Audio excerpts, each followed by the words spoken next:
Well, Peter, they left us to the end. And with a hard act to follow.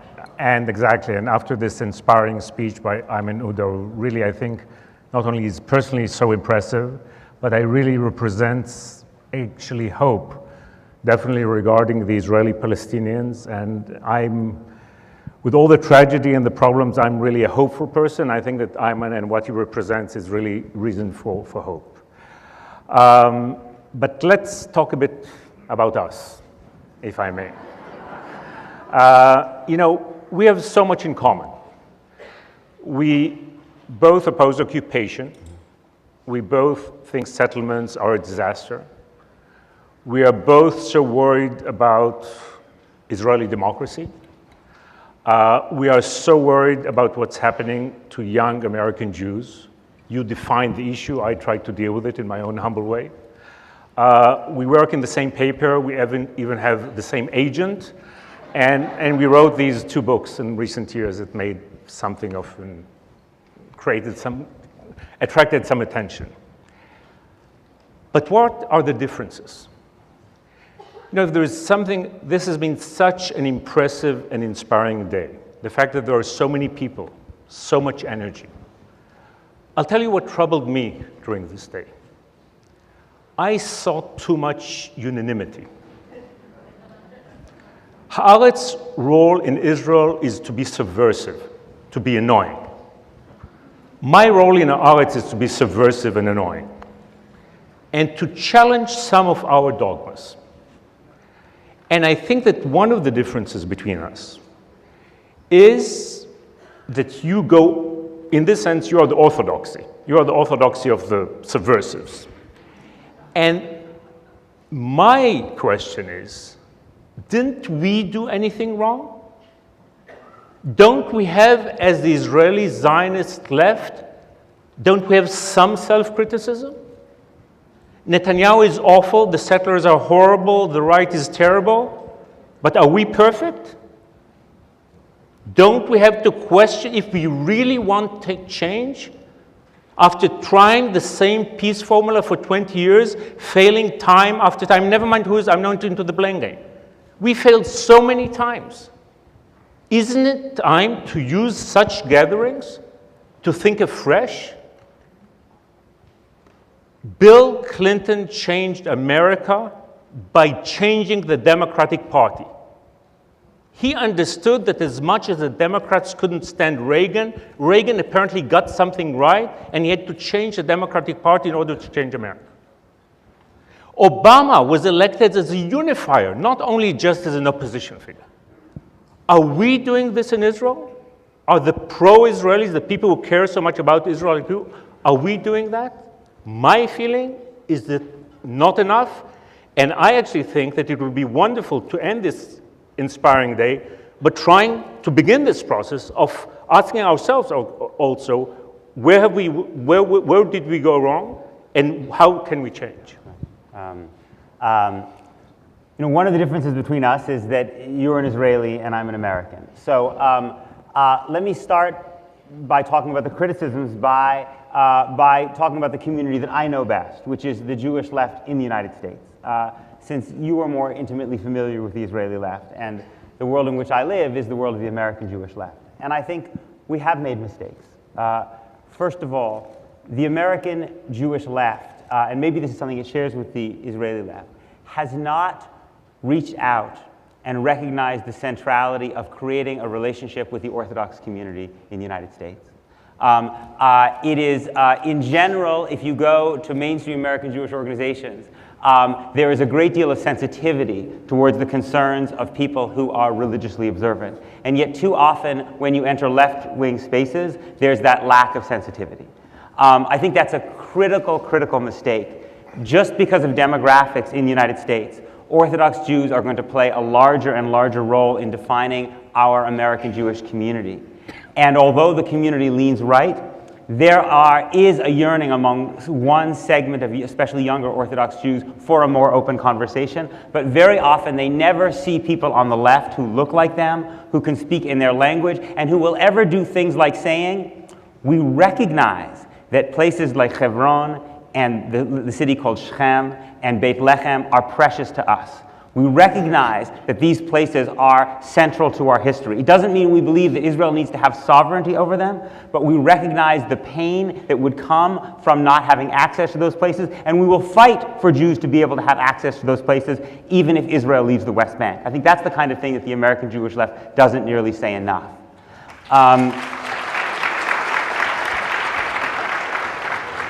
I think one other point that strikes me has to do with the way that American Jewish liberals talk about Palestinians and their yearnings.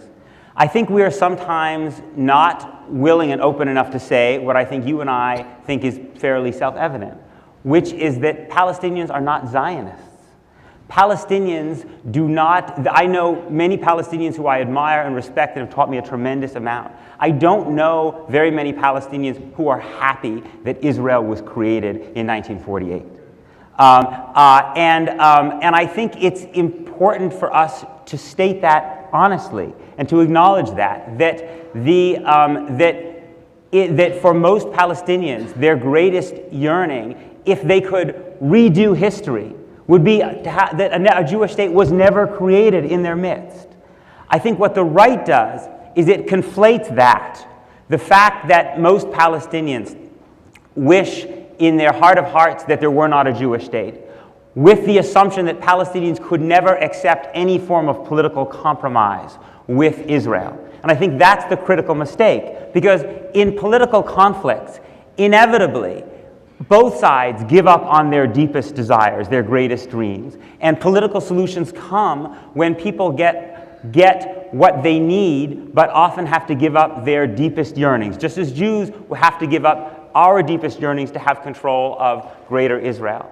But I think it's sometimes on the Jewish left we are not open enough in acknowledging the fact that Palestinians are not liberal Zionists, that Palestinians have a fundamentally different experience of the state of Israel, and that we will not, and we should not expect Palestinians to accept the basic historical legitimacy of a state that for them was a catastrophe.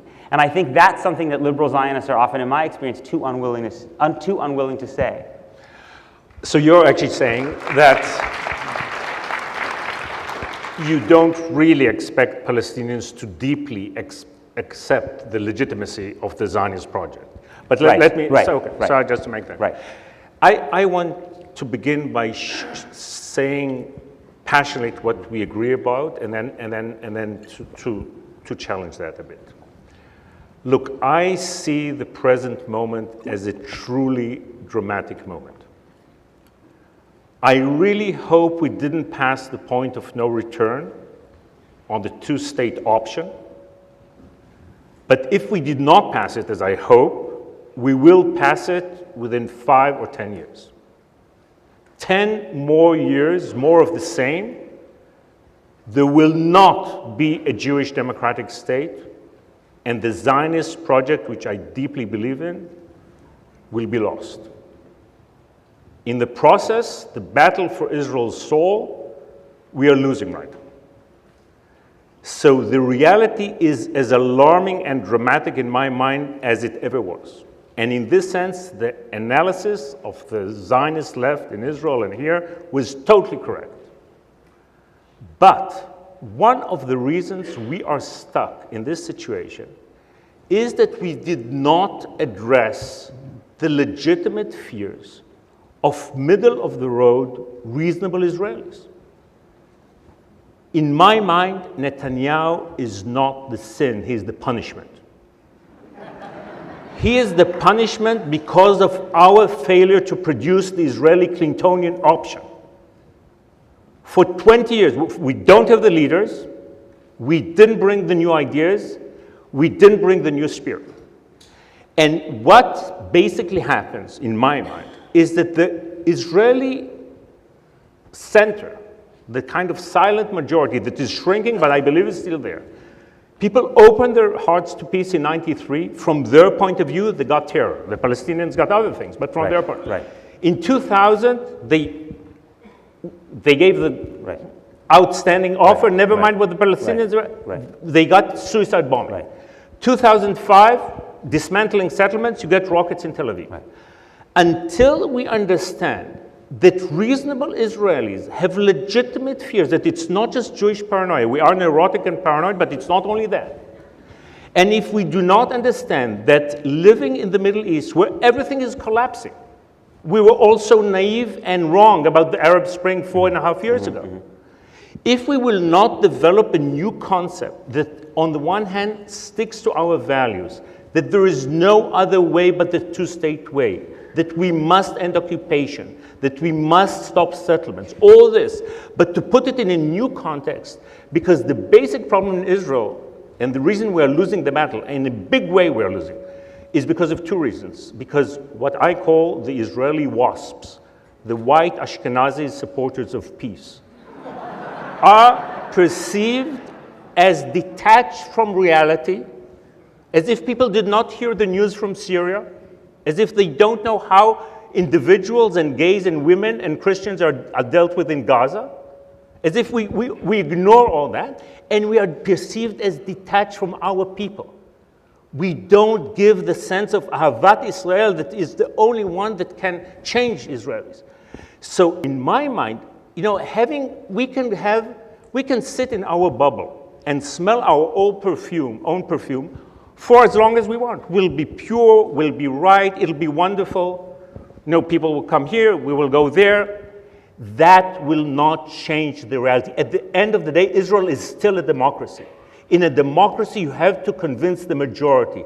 And I'm hopeful. I think that if we bring the new ideas, the new spirit, and we speak of a different way, we can transform Israel. But right now, we are not doing it. Right. So look, I think you're right that it's very, very important for people who support the two-state solution not to paint it as a utopia, not to suggest that there are not security risks to having a Palestinian state. Of course there are security risks to having a Palestinian state, especially today when the West Bank would share a border with an Arab world that has a lot of very, very frightening elements. So I think you're entirely right. I also think, and this is something what I think sometimes that the Jewish left in the United States could also do a better job of, it's very important that when our community mourns, that the left mourns along with it. Now, what happens on the left sometimes, in my experience, is there's so much anger and resentment at the fact that our community doesn't mourn Palestinian life, that it is so disproportionate. I remember being in shul once during the Second Intifada, and a rabbi was reading the names of Jews who had died. And a man behind me said, well, he should read the names of the Palestinians. He said this to the guy next to him, and the guy turned to him and said, but we'll be here till mincha, right? There's such an anger on the left sometimes for our callous lack of concern for Palestinian humanity and Palestinian deaths, that it makes the Jewish left sometimes not want to, at least in the United States, in a full-throated way, be part of our communal mourning when we lose even some of our own, like Ezra Schwartz, as we did recently, and that's a mistake. Because at moments of communal mourning and pain, you have to be part of the community. You have to be in it 100%. There are other times to have the political arguments. And yes, there are other times to fight for our community to show some recognition of Palestinian suffering, which it often doesn't. But I think that those moments are can be devastating for the left. So I agree.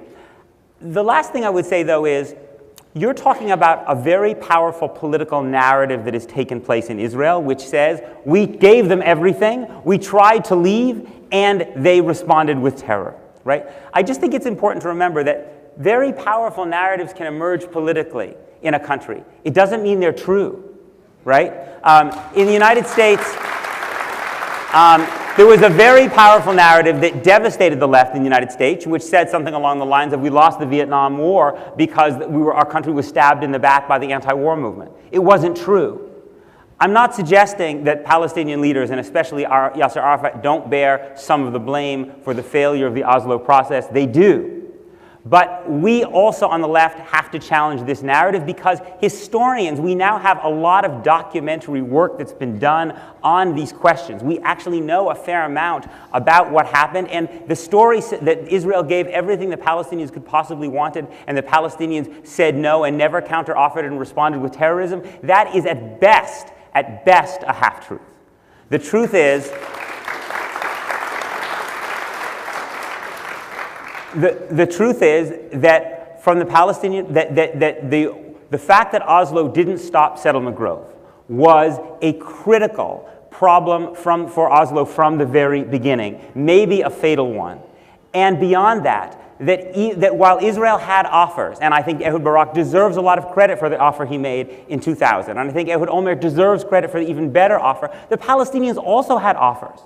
At every state, there was a discrepancy. Israel wanted to annex 6 or 8% of the West Bank because they wanted to keep settlements like Ariel. The Palestinians were willing to accept a 2 or 3% land swap. Israel wanted to keep troops in the Jordan Valley. Israeli troops for a long time. The Palestinians wanted a clearer demarcation. They would have to leave in 3 or 5 years. Israel wanted to give up control of some of the neighborhoods of East Jerusalem, but not all of them. On and on and on and on. We on the left have to tell that story. We actually have the facts on our side. There is a discrepancy between the Palestinian Authority, the PLO position, and the position of even center-left Israeli governments. The tragedy of settlements is they make that discrepancy wider and wider and wider. It's not simply a story of Israel doing everything right and the Palestinians doing everything wrong. I'll say something very brief on this, because I don't want to get... I think that this kind of scholastic, almost theological yearning among us, to go back to that, is one of the reasons we've lost and we are losing the hearts and minds of Israelis.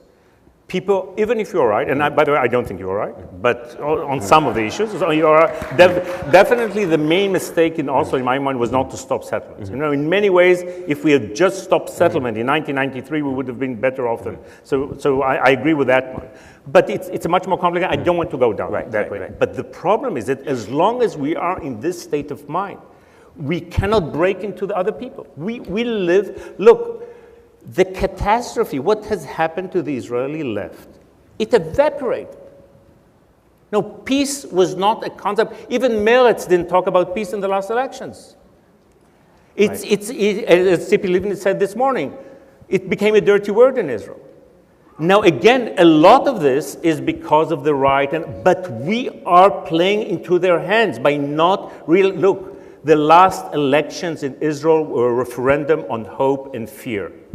Hope was shallow, fear is deep, and Netanyahu is a genius in manipulating fear. Right. This is what happened. If we stick to our dogmas, even if they're right, we are perceived as some sort of old peace church that is detached from reality. I mean, everything, if we don't really look at the reality as people perceive it, without, it's not the academic question, even if the academic, but if I may, I want because we are short on time, and there is the other issue that is so much up your alley that we must refer to.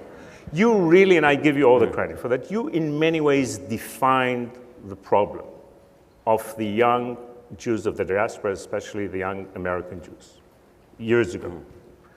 I find myself spending my life now dealing with it, going from campus to campus, listening to people, talking to people. And where I don't represent the Israeli middle-of-the-road people, I represent young American Jews and talking to the Jewish leadership and to Israelis, wake up, we are losing our future. How bad do you think is it? And can you analyze what is your perception of the crisis of the millennials regarding Israel and regarding the organized Jewish life in this country? Before I get to that, I just want to say one more thing on the Israeli side. I can't resist, sorry. I think you're totally right that the left suffers when the left doesn't recognize people's fears. I just think it's also important to say the left also suffers when it doesn't actually stand up for its principles. And when I look at the last Israeli election, I do not see in Bougie Herzog a man who actually stood up for the principles of the left in talking about the problems of the occupation. I see someone far more similar to the way Democrats in the United States reacted after 9/11, who basically tried to pretend this issue of security was not an issue in which there was a difference between the right and the left, and played to domestic issues, and put himself in a position in which he would be out-demagogued. So I just want to put that on the table. In terms of younger American Jews, I think we have multiple crises, and believe it or not all of them are Benjamin Netanyahu's fault. The deepest crisis we have is of our own making. It's the fact that we have the most Jewishly illiterate population of people in the history of the Jewish world, perhaps. We are a community which has produced radical literacy, and that radical literacy is meeting up with radical acceptance. And what that means is a whole generation of people who don't care a lot about Israel because they don't care a whole lot about anything Jewish. That's not Israel's fault. That's our fault. That's on us. Why do we have the weakest Jewish school system of any major diaspora in the world? Why do we spend more money funding Holocaust memorials than we do Jewish schools? Right? That's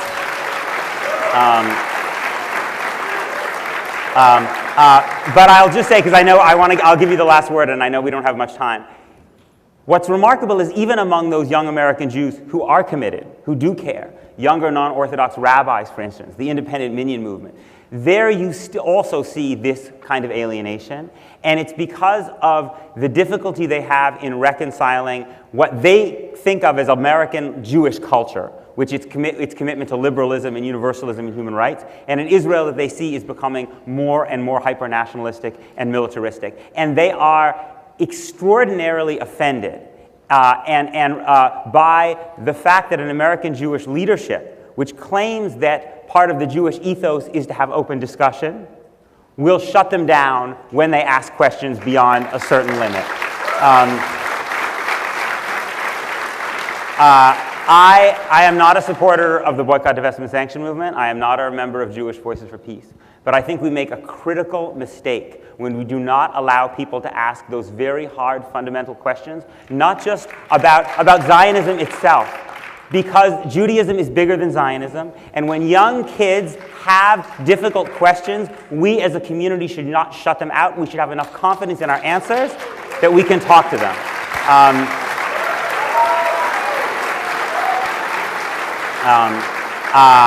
And I think you are doing some of that, and you're experiencing it. So I'm interested in knowing, and I think maybe this will have to be the last word, I'm interested in asking you, because often outsiders, starting with de Tocqueville, can see things that we Americans can't always see as well.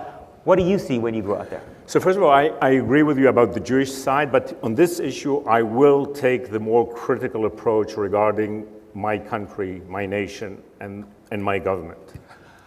I think that, look, the day began with Amos's commitment to Zionism, which I appreciate so much.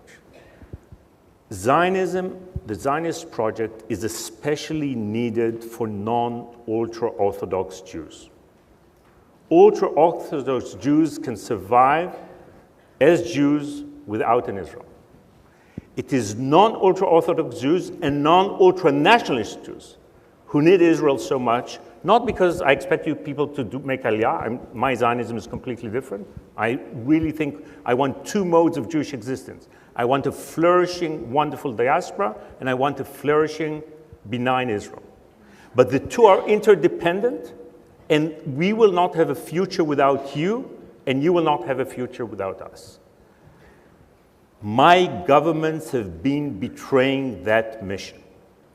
By surrendering to ultra-Orthodox politics and ultra-nationalist politics, we are driving away the young Jewish generation in the diaspora.